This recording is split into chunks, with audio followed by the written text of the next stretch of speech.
आमाको नामबाट नागरिकता जारी हुने भन्यो, कानुनले भन्यो। तर आमाको नामबाट नागरिकता जारी हुनको लागि पनि 2-4 क्राइटेरियाहरू मिट गर्नुपर्छ क्या। फर इक्जाम्पल भनौँ न, अब आमा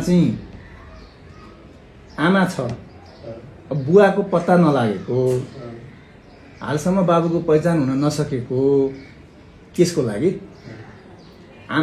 अब आमाको नागरिकता वंशज हो कि जन्मको आधारमा हो, त्यसलाई पनि पहिलो क्राइटेरिया हेर्नु पर्यो।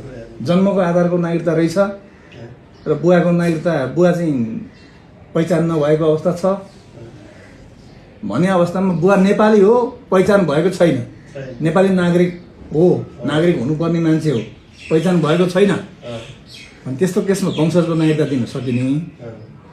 अब नेपालकै चेली अब वैदेशिक रोजगारको सिलसिलामा अर्थात् पढाइको सिलसिलामा विदेश गएको र त्यहाँबाट नेपाल फर्किसकेपछि चाहिँ अब उतैतिर बच्चा भएको अर्थात् नेपालमा आएर बच्चा भए पनि बाबुको पहिचान हुन नसकेको अवस्थामा चाहिँ त्यस्तो केसमा चाहिँ अङ्गीकृत नागरिकता जारी हुने देखियो।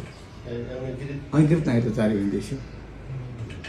यदि बाबु चाहिँ नेपालकै हो, पहिचान भएको छैन, वंशज पाउने भयो।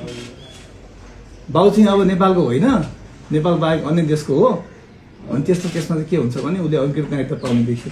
अङ्गीकृत नागरिकताको लागि पनि अनि त्यो चाहिँ सिडिओ साहबले सदर गर्नुपर्ने, प्रमाणित सिडिओ साहबले गरेपछि यहाँबाट मेरो नामबाट जारी हुने त्यो प्रावधान भएको हुनाले त्यस्तै केसहरूको नागरिकता यति छन्। यी समस्या समाधान गर्नमा लागि परेको छु होइन। सिडिओ साहबलाई म आफैले यो फाइल लिएर जानुपर्ने देखियो क्या। यो सेवक राईले पठाउँदाखेरि त्यहाँ अनेक हैरानीहरू भयो क्या।